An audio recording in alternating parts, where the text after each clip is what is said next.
We are about to start. Can you just take your seat, please, sir?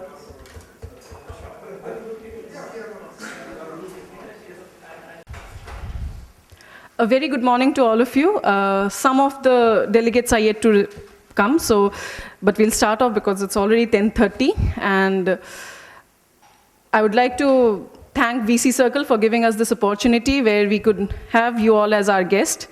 It's an honor to be your host, and this session will be taken forward by Kashyap Dalal, who is our Chief Product Officer, and he has joined us recently.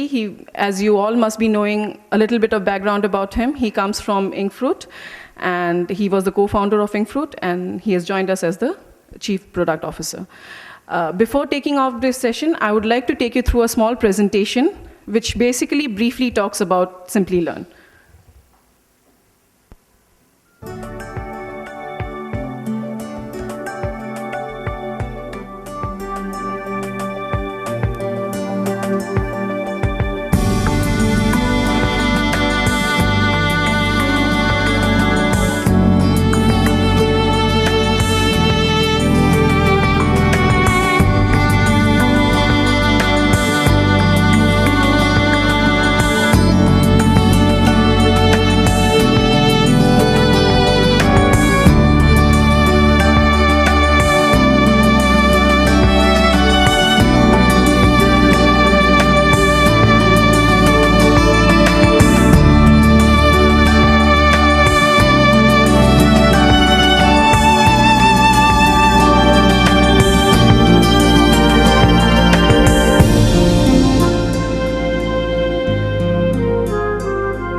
I would like to call upon Kashyap Dalal to deliver his talk.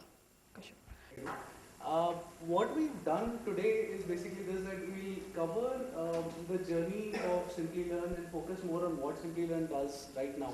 What is the business composition, what are the focus areas, and where does the revenue come from. And then we would actually just open it out into a very open discussion where all of you all can pitch in. We would love to make it more a brainstorm rather than a one-way talk from our side. Am I audible? Yeah. Great, so I don't need it then. So we'll just cover to give you a sense of what Simplilearn is doing right now, so that in a sense we are on the same page, and then we'll treat this more like a brainstorm where we talk about where the company aspires to go from here, and then we would love to have your ideas, questions, anything at all that you would like to discuss, so that all of us benefit from it, right?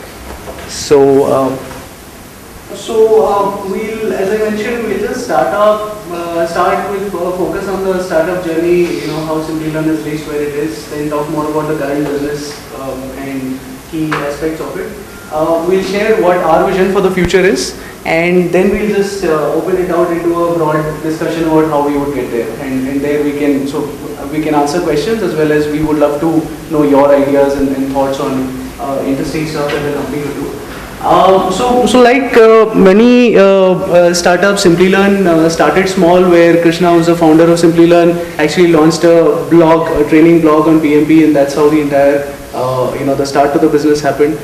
Within a few months, there were thousands of people who had actually used that blog to train for the PMP exam, and there was great response to it. And as a result of which, it actually metamorphosed into more a formal training business, and it has scaled very rapidly from then. Where starting with PMP, we've diversified across over 80 courses as we have today, and across different training types, online classroom, live virtual classrooms, and so on. So that's been the journey, and all of this has happened in 3 short years. So it's been very rapid in terms of starting as a small training blog to reaching a scale where Simplilearn is today one of the largest training providers internationally for working professionals. Right, so that's a bit about how we started and the time that it's taken. The product right now,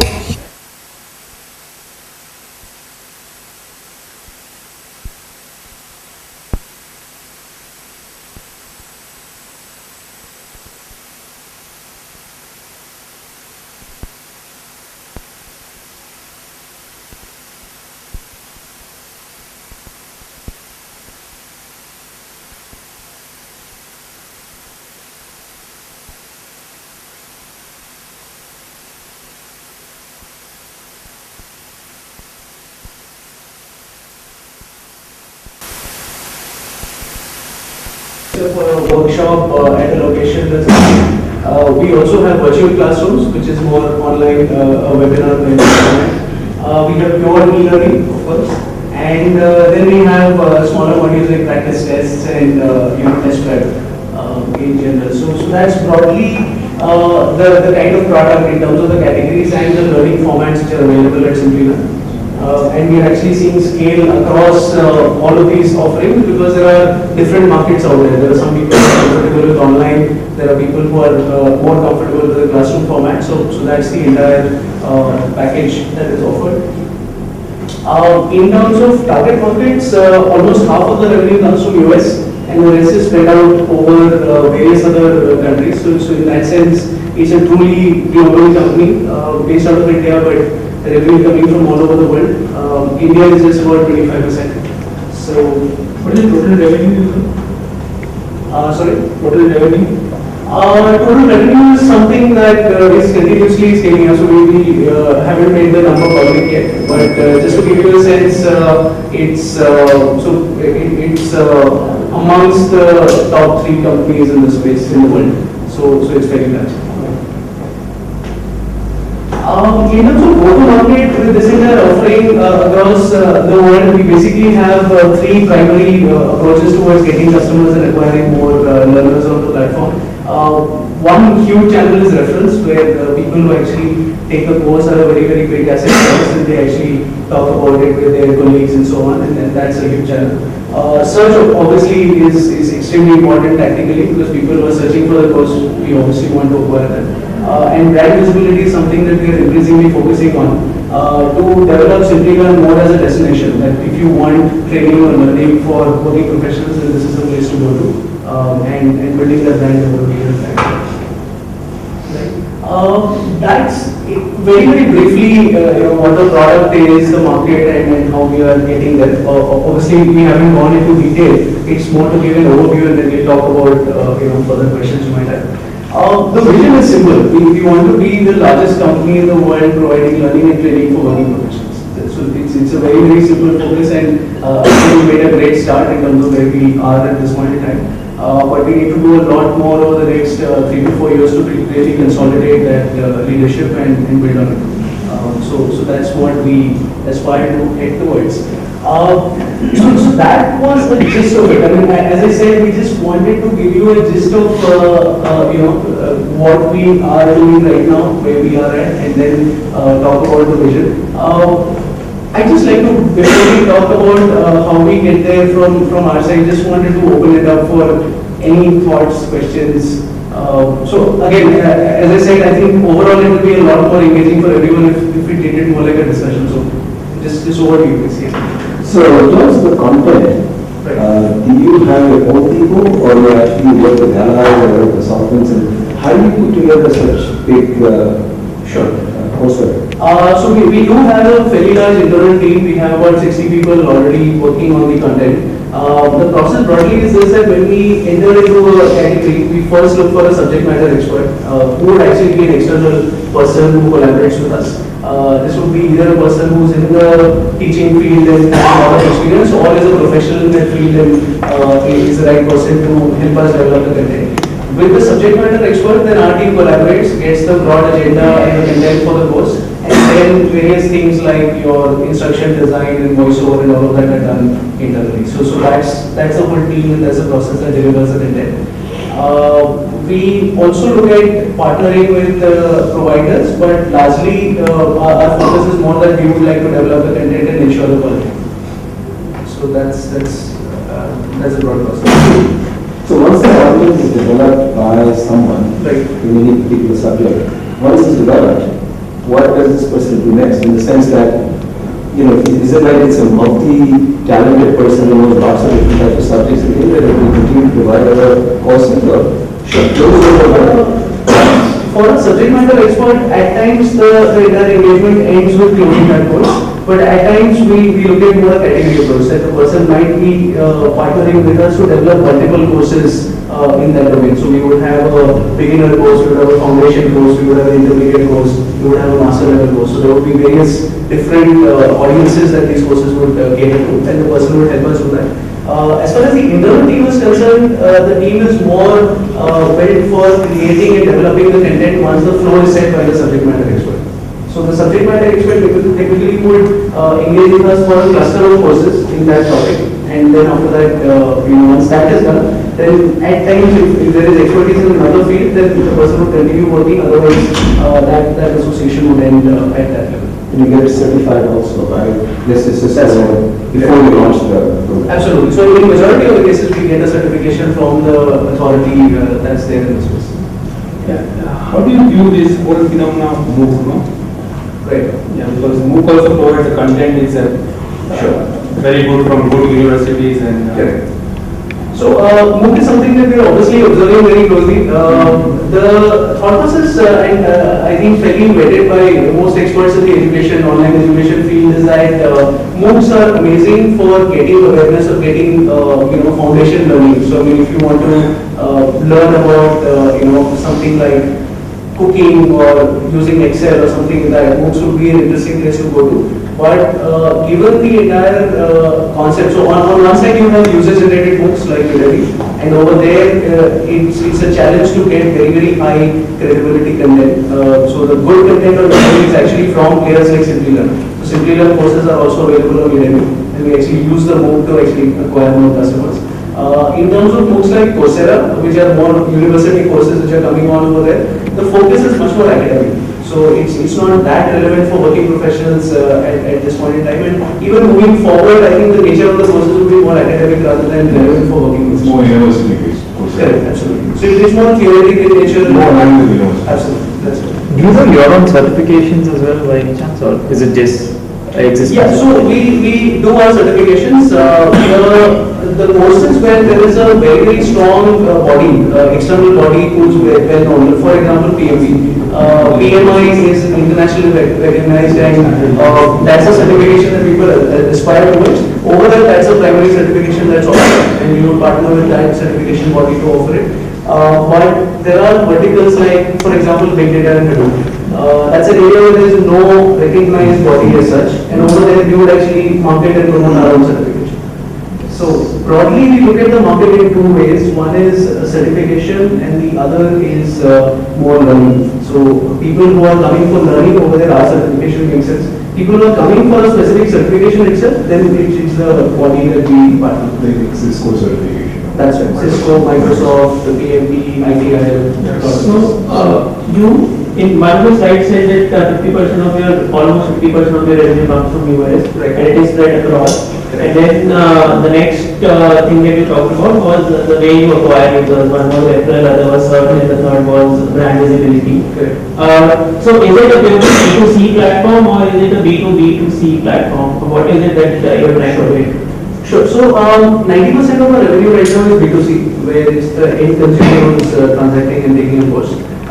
We have 10% B2B. However, a long-term vision is basically to primarily be a strong B2C business. But we would obviously have an enterprise arm who would go across to companies, and so the approach would be this: that let's say our enterprise guys will go over to Wipro or Accenture and say that I already have 1,000 people from your team who've taken some courses. Would you like to formalize it? Would you like to buy licenses and make it available for your team? So because like you said that you also want to create a space in learning. Right. So to create a space in learning, brand acceptability of that course with the corporate side become very important. Sure. So acceptability with the corporate world is something that is a separate marketing exercise that we would continuously do in terms of having partnerships and having certifications and stuff like that. But from a revenue standpoint, we would primarily want to be famous as a B2C brand, and then after that use that IP to get entry into corporates rather than focus on the enterprise side and then incidentally get B2C. So it's more primarily B2C. So how do you get there? Do you see B2C, B2B, ultimately enterprise solutions can be there, or you see that B2C can take you there itself? No, we believe that B2C is the best and the most stable way to get there, because enterprise is something where so there are different players. I mean, it's not necessarily a very, very strong brand business that gets I would like to share something.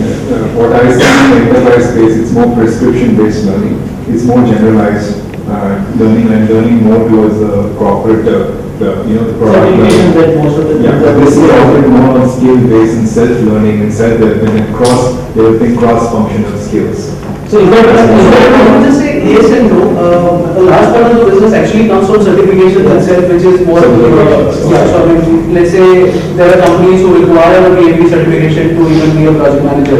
So you would actually enable that. So you get the certification here and then you apply for that. Right. But yeah, it would actually have both. So you are right that there would be learning and skill development courses as well, where the primary call to buy it is not getting a certification. It's more to just know that and learn that particular. Do you have also testing centers also then? For example, Cisco, you cannot take it. Right. You have testing. So you also have that business of having your own testing centers? We are doing that in certain cases as an add-on, and we are primarily focusing on that wherever the test can be administered online. We are not getting into a physical testing center space at all. Because Cisco, Blue, Checkpoint, all of them have to be either TSL or Correct. That's right. So wherever there is an opportunity of actually administering the test online, very few now. Absolutely. So we will just because there's too much of malpractice out there. Correct. That's Yeah, I agree. So because every course I can used to work very closely with Checkpoint, Cisco, and all of them. When the olden days, some of it was not monitored. Now every in and out is monitored with the camera. Plus, coming to your trainers, you're talking of SMEs and stuff. So, for example, like for Cisco certification, do you have a panel of 2-3 CCIEs? Or, for example, for your CISA certs and for your CSSP training?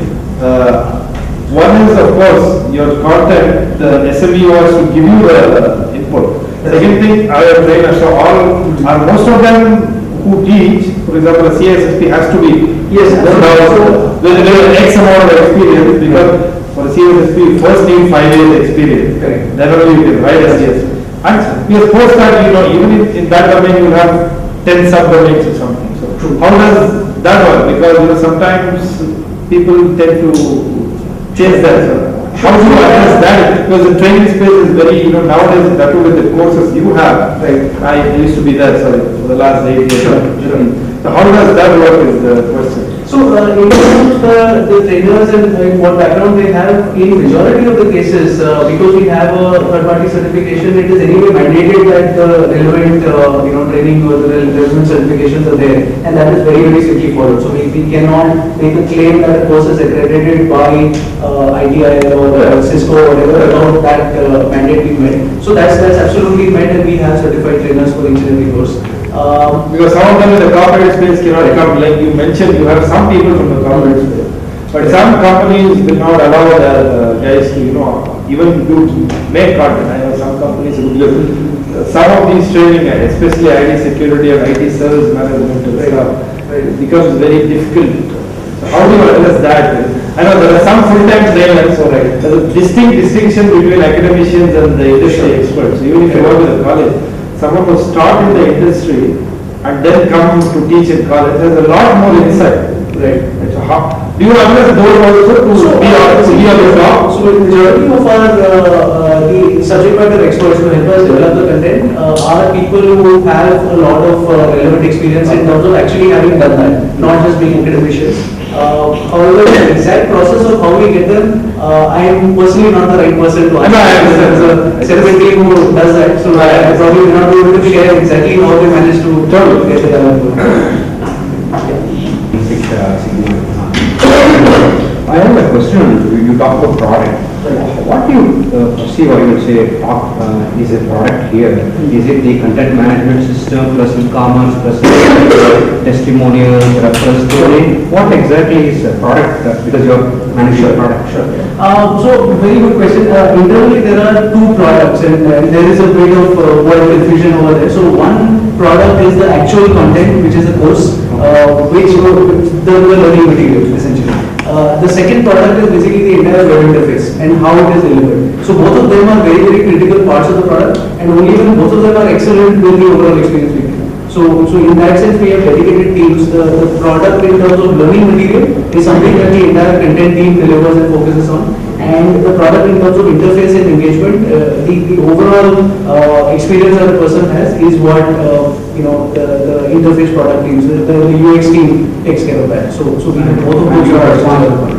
I'm responsible for the product in terms of learning content more at an influencer stage. So not the actual creation of content, but more setting the brief in terms of this is what we want to address, this is the audience, these are the deliverables, etc. So you would actually engage with the content team to decide which courses will get added, what should be the nature, what should be the table of contents, etc. But apart from that, actually creating the product is something that I use. The interface, the UX side is something that I am, so there's a team who reports into me who does. So one more thing I wanted to ask, so US is your major revenue thing. So that may be because acceptability of people in US may be more towards doing things online and then. So from a user's perspective, a consumer's perspective, what is the biggest challenge that you think you face while acquiring them and getting them to use your services? So the biggest challenge, what do you say challenge? Let me talk about the purchase decision. An average customer or a typical customer, what is the thought process that goes through his mind when he's thinking of buying a particular course? One is that most of the spaces that we